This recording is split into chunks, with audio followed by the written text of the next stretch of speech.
Hello everybody. आज का हमारा टॉपिक रहेगा इन्वर्जन। क्या होता है इन्वर्जन? इन्वर्जन का डिक्शनरी मीनिंग होता है उलट देना या पलट देना। अब हम किसी भी चीज को उल्टा करेंगे या उसे पलट देंगे। देखिए, इंग्लिश में जो स्ट्रक्चर होता है वो कुछ ऐसा होता है कि सबसे पहले सब्जेक्ट, फिर वर्ब और फिर ऑब्जेक्ट।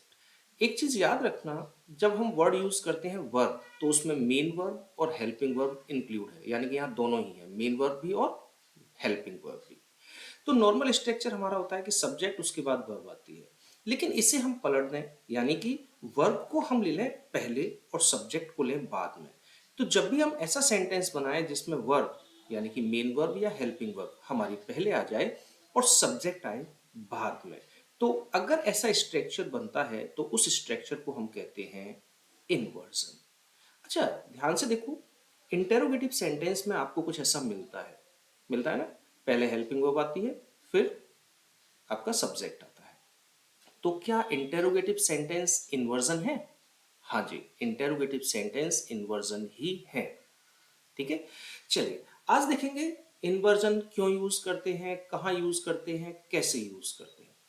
क्लियर कर देंगे एक बार में पूरी वीडियो। चलिए, सबसे पहले व्हेन इज इन्वर्जन यूज्ड, कब यूज करना है। तो देखिए, कोई हार्ड एंड फास्ट रूल नहीं है कि साहब आपको इन्वर्जन यूज करना ही करना है।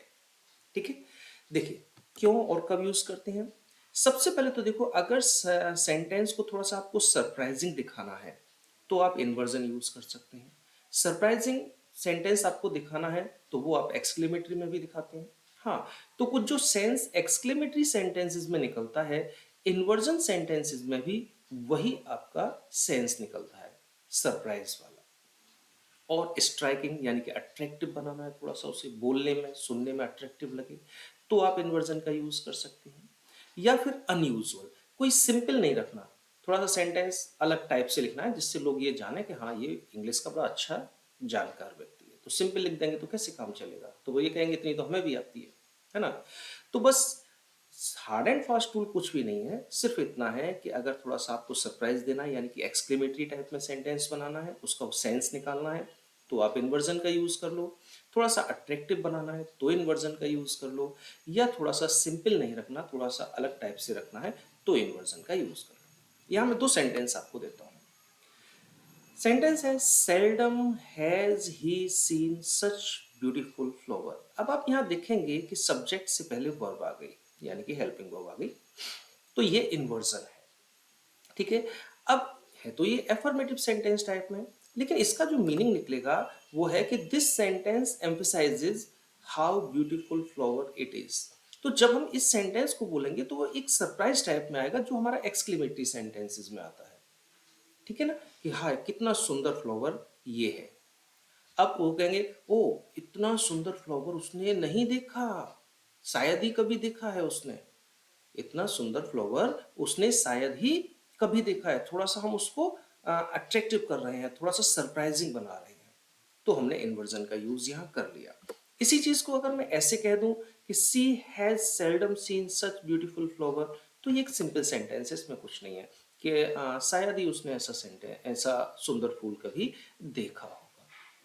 तो इन्वर्जन का यूज सिर्फ ये होता है, थोड़ा सा अट्रैक्टिव बनाना होता है, थोड़ा सा अलग हटके बनाना होता है, या थोड़ा सा उसे सेंटेंस को एफर्मेटिव रखते हुए उसमें एक्सक्लेमेटरी सेंटेंस का पुट देना, कह सकते हैं कि एक्सक्लेमेटरी सेंटेंस की सेंस देना है, तो हम इन्वर्जन का यूज कर लेते हैं।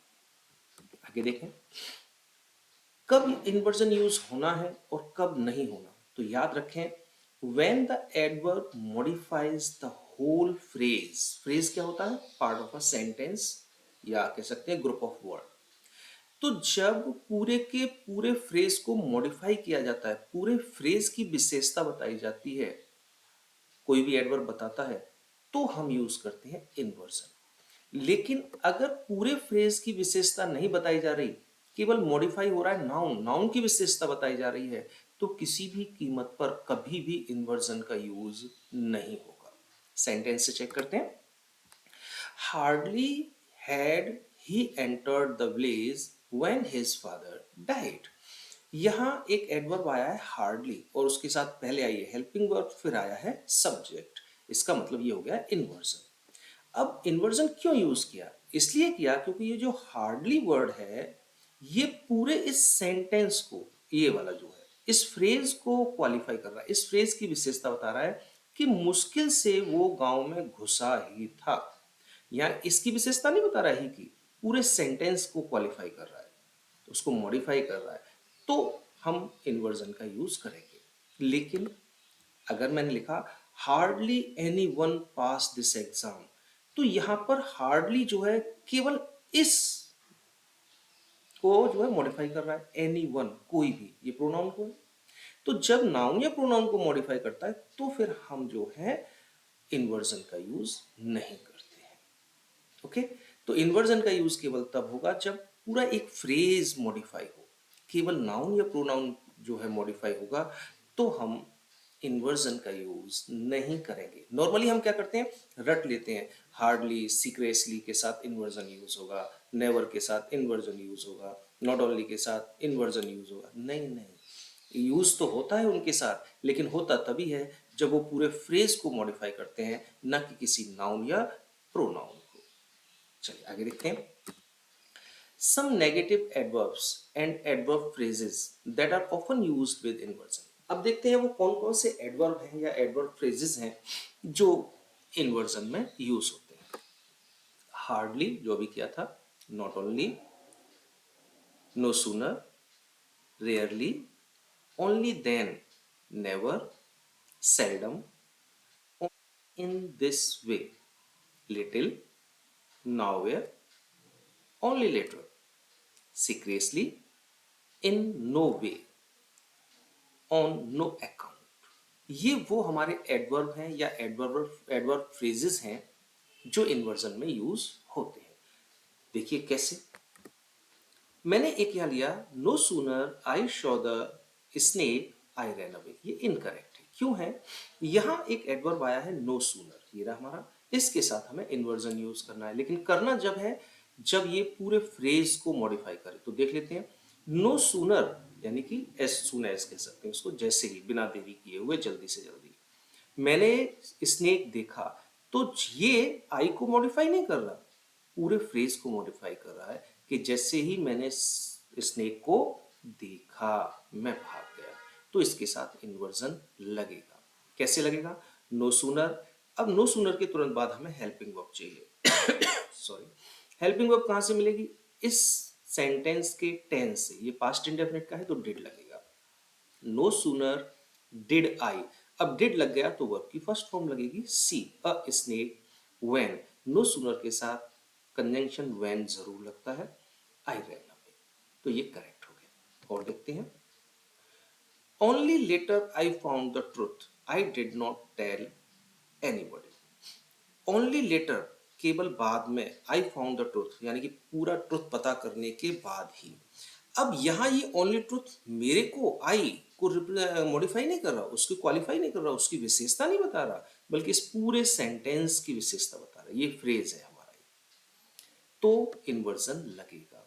तो वो हो जाएगा ओनली लेटर, और ये पास्ट का है तो डिड आई, तो ओनली लेटर डिड आई, और फाउंड का हो जाएगा फाइंड, क्योंकि डिड लग गया तो फर्स्ट फॉर्म लगेगी, the truth comma I did not tell anyone. तो जब तक क्लियर नहीं हो जाता सारी चीजें, मैं किसी से कुछ नहीं कहूंगा। ठीक है, तो इस तरह से आपको थोड़ा सा ध्यान रखना पड़ेगा, इन वर्ड्स को याद रखना पड़ेगा कि इनके साथ इन्वर्जन होना है, लेकिन कंडीशन याद रखना कि ये सारे की सारी किसी फ्रेज को, किसी पार्ट को मॉडिफाई करें, ना कि किसी नाउन या प्रोनाउन को। अगर नाउन या प्रोनाउन को मॉडिफाई कर रहे हैं तो इन्वर्जन यूज नहीं होगा। आगे देखते हैं, In the following expressions, the inversion comes in the second part of the sentence. अब देखिए, पीछे अगर चले हम थोड़ा सा, तो हम यहाँ देखेंगे कि जैसे ही हमने इन एडवर्ब्स को यूज किया तो उसके तुरंत बाद हमने इन्वर्जन यूज कर लिया, ठीक है ना। लेकिन कुछ अलग तरीके से आते हैं, वो सेकंड पार्ट में इन्वर्जन यूज होता है। तो किसके साथ होता है? ओनली बाई के साथ। Only by looking this machine would you, अब देखो ओनली बाई के साथ नहीं आया इन्वर्जन, सेकंड पार्ट में आया, वुड यू एग्जामिन। ओके, तो ओनली बाई को याद रखना, इसके साथ सेकंड पार्ट में आएगा। Not since she felt ill would she call not since आया है तो दूसरा जो पार्ट है उसमें इन्वर्जन यूज हुआ है, वुड शी, इसके साथ नहीं आया यहाँ पर। तो नॉट सिंस के साथ सेकंड पार्ट जो होगा उसमें यूज होगा inversion. Only after consulting the doctor will I, only after के साथ सेकंड पार्ट में इन्वर्जन यूज हो रहा है। Only when he needed some help did he come to me. तो यहां भी देखो, यहां नहीं हुआ, यहां डिड ही नीड नहीं आया बल्कि इसके साथ आया डिड ही कम। तो ओनली व्हेन के साथ सेकंड पार्ट में इन्वर्जन लगता है, और नॉर्मली हम क्या सोचते हैं कि हमेशा फर्स्ट पार्ट में ही इन्वर्जन लगता है, जो कि एक गलत है। Not until, not until I met my daughter will I. तो यहां इन्वर्जन आया, यहां नहीं आया इन्वर्जन इसके साथ। तो इन वर्ड्स को आप रट लें, only by, not since, only after, only when और नॉट अंटिल। आगे देखते हैं। यूज इन्वर्जन विद सो या सच आए, उसके साथ एडजेक्टिव हो, साथ में कुछ और हो, फिर इन्वर्जन यूज होगा, यानी कि वर्ब आएगी, फिर सब्जेक्ट आएगा, फिर दैट होगा। दैट जरूरी है यहां पर होना। देखिए, so beautiful was the statue that everyone gazed. अब देखो, सो या सच में से एक आ गया, उसके बाद एडजेक्टिव आ गया, उसके बाद देखो कुछ और हो सकता है, लेकिन साथ में फिर वर्ब, फिर सब्जेक्ट, तो फिर ये रही वर्ब और ये रहा सब्जेक्ट, और साथ में आ गया दैट, तो यहां इन्वर्जन लगेगा। तो ये स्ट्रक्चर याद कर लो, इसके साथ हमेशा इन्वर्जन यूज होगा। सच स्मार्ट इज ही दैट, तो देखो सो या सच, सच आ गया, एडजेक्टिव स्मार्ट आ गया, वर्ब इज आ गई, सब्जेक्ट ही आ गया और साथ में दैट आ गया। तो इस स्ट्रक्चर में हमेशा इन्वर्जन यूज होगा ही होगा।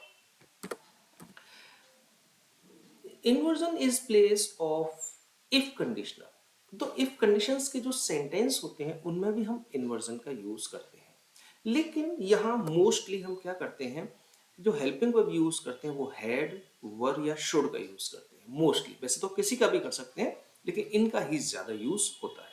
जैसे एक इफ सेंटेंस है, if I had been there, अगर मैं वहां होता, he would not talk like this, तो वो इस तरह से बात ना करता। तो यहाँ ये इफ है, इफ कंडीशन का सेंटेंस है, तो इसमें मैं इन्वर्जन कर सकता हूँ। इफ हटा के हेल्पिंग वर्ब को मैं बाहर ले आऊं, had I been there he would not talk like this, अगर मैं वहां होता तो वो इस तरह से बात नहीं करता। तो यहाँ इन्वर्जन दे दिया हमने।